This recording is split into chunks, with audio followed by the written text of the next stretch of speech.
Welcome to the Stock Market Palantir. Today we are going to talk about NWGL, Nature Wood Group Limited, or NWGL, presents one of the most compelling and frankly confounding microcap situations we've seen this year. We're looking at a company undergoing a radical corporate metamorphosis, shifting from what was, for all intents and purposes, a defunct forestry operation in Peru to a prospective media and technology shell. And that transition has created just a massive financial disparity. The core issue really is this severe divergence between the current public market price, it's trading around what, $1.10 per ADS, and the price that was recently paid by the new controlling insiders, which works out to a mere 6 cents per ordinary share. Right, and that is the absolute crux of the matter. You've got a fundamental value established by the person buying control, and then this wildly different price established by the public float. So today we're going to dissect whether this valuation gap is a legitimate structural opportunity, a rational reflection of that shell value, or if it's purely a phantom valuation, propped up by thin liquidity and maybe some misplaced retail hope. That is the central question, and I'm going to argue that the current public valuation is structurally unsound. It is purely phantom.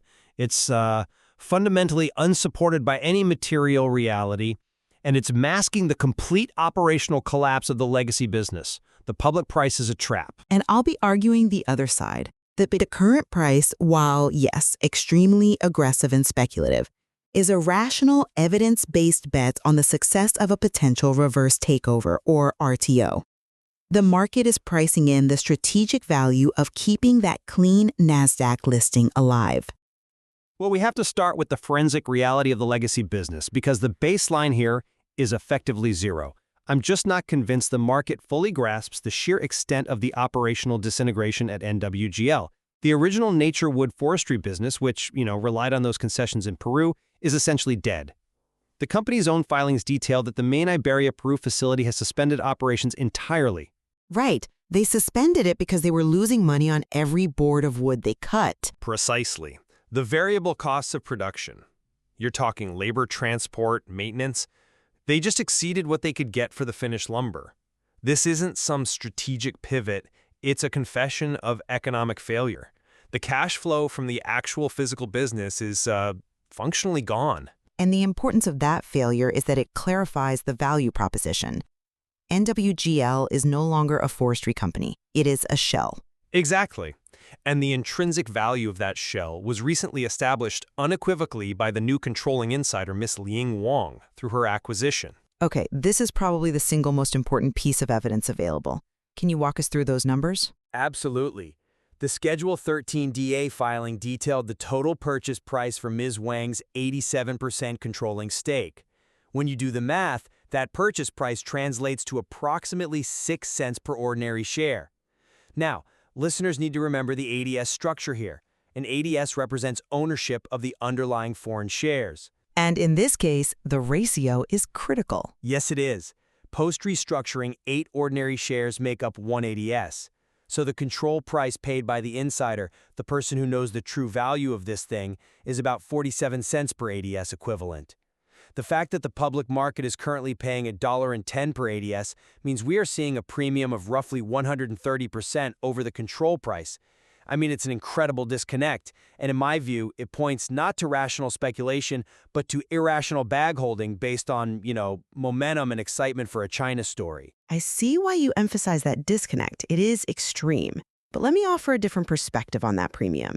I think we have to separate the inherent value of the shell, which is what Ms. Wang bought for 47 cents, from the strategic optionality of the liquid public float, which is what the $1.10 price represents. The public market isn't paying a premium on dead forestry assets. They're paying a premium for the right to participate in the reverse takeover liquidity event. A premium of 130%? That's pricing in perfection, not just optionality. It's pricing in a successful RTO, which is an event where a private company, in this case we expect a media and culture entity, merges into the public shell, and it bypasses the much slower, more complex IPO process. That $1.10 price buys you the right to be a shareholder when the new, exciting media assets get injected. Okay, but what evidence do you have that this RTO is imminent and, desirable enough to command that kind of price? Well, there are two critical pieces of evidence. First, the entire strategic direction has changed. Miss Liang Wang, the new CEO and controller, her background is entirely in Chinese media, specifically running Chongqing Chami Culture and Media. This is not a forestry professional trying to save a lumber business. This is a clear, deliberate pivot. The old business is literally just a vehicle now. That confirms the intent, yes, but it doesn't confirm the value. Which brings us to the second, and I think highly sophisticated piece of evidence, the financial engineering they used to preserve the NASDAQ listing. You mentioned the 1-to-8 ADS ratio change. This was done earlier this year. It effectively consolidated the number of public shares without a formal shareholder vote for a reverse split, which often signals distress, then usually tanks the stock. It was a silent reverse split, basically, executed through the ADS ratio. But explain how that prevents delisting. It's a mechanism of survival. If the ratio had stayed 1-to-1, the stock price, based on that control valuation, would be trading around 13 cents and facing immediate delisting from NASDAQ for being below the $1 minimum. By making 1 ADS equal to 8 ordinary shares, they immediately and artificially inflated the trading price eightfold, keeping it safely above that dollar mark. This proves the shell itself holds tremendous value to the new owners. They paid $6.8 million to secure a listing that was about to vanish, and they used clever engineering to keep it alive. So your argument is that the $1.10 is purely an RTO premium.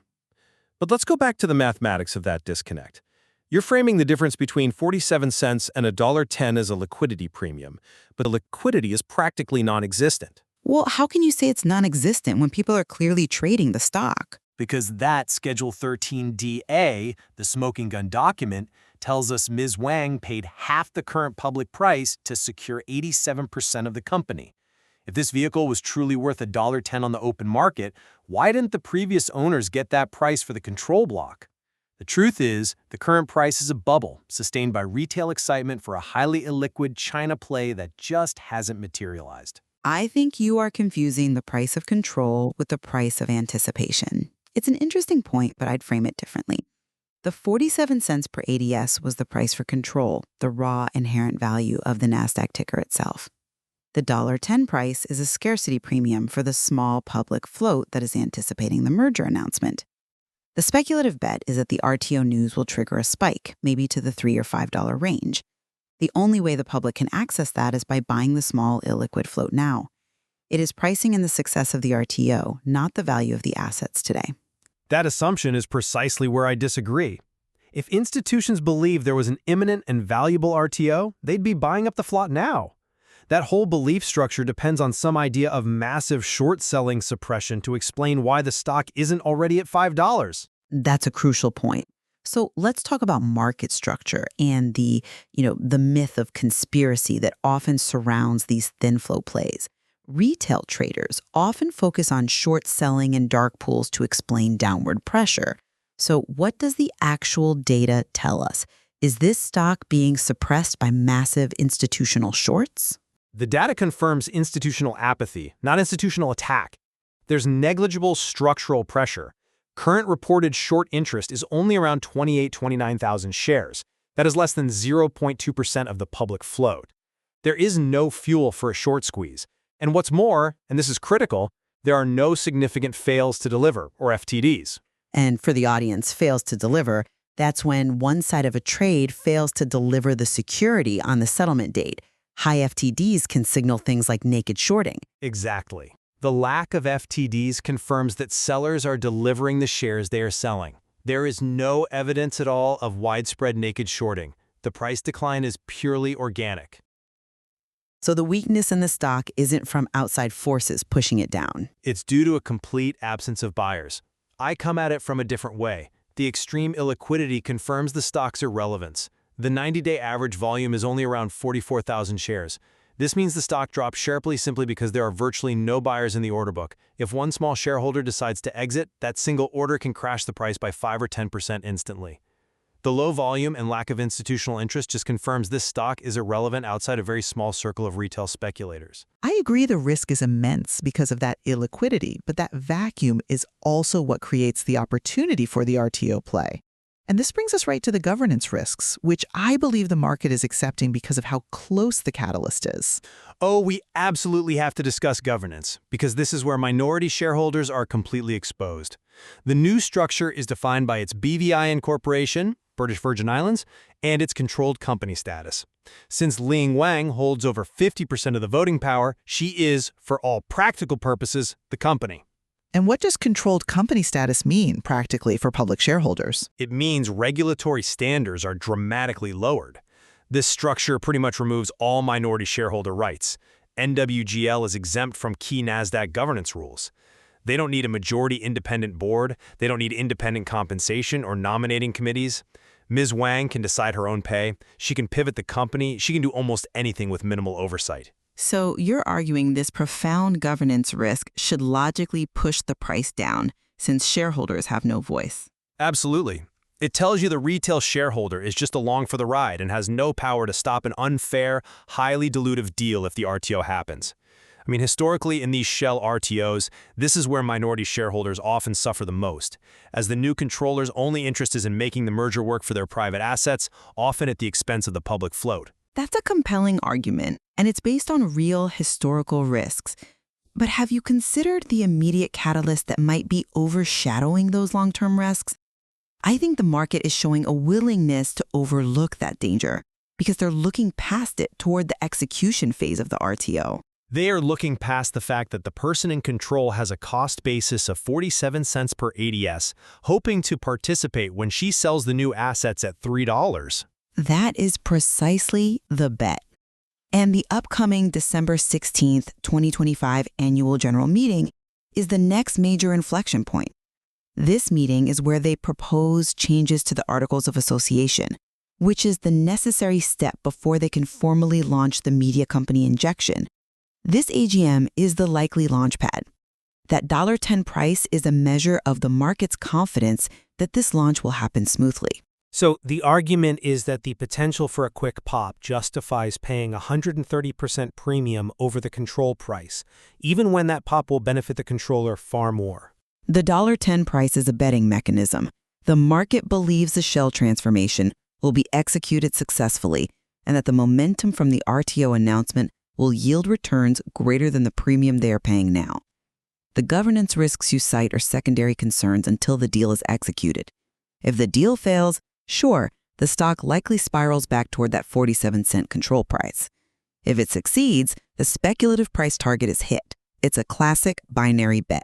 A binary bet, as we established, built on a foundation of operational collapse, supported only by the subtle financial engineering of that 1-to-8 ADS ratio and characterized by complete lack of institutional support. And priced to reflect the scarcity of a clean NASDAQ vehicle ready for an RTO by a media entrepreneur, who has clearly defined her strategy by securing control at 47 cents and keeping the ticker alive at $10.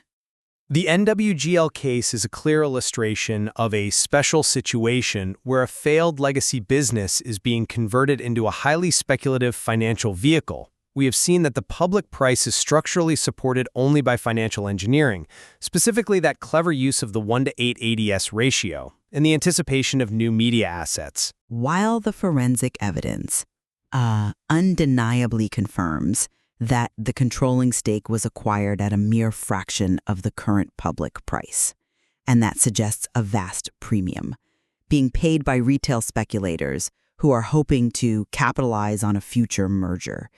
Understanding the mechanics, the silent split, the extreme illiquidity, the profound governance risks, and the binary RTO wager is really crucial for navigating this stock. So whether you view the $10 price as an aggressive, high-risk entry point for a momentum wager or as a fundamentally unsupported valuation detached from financial reality, NWGL stands as a textbook example of a special situation shell play in transition. Thank you very much for hearing us. Let us know in the comments what is your opinion and if you want us to analyze other stocks. Don't forget to subscribe to the Stock Market Palantir channel to catch up with more stock insights, and see you in the next video.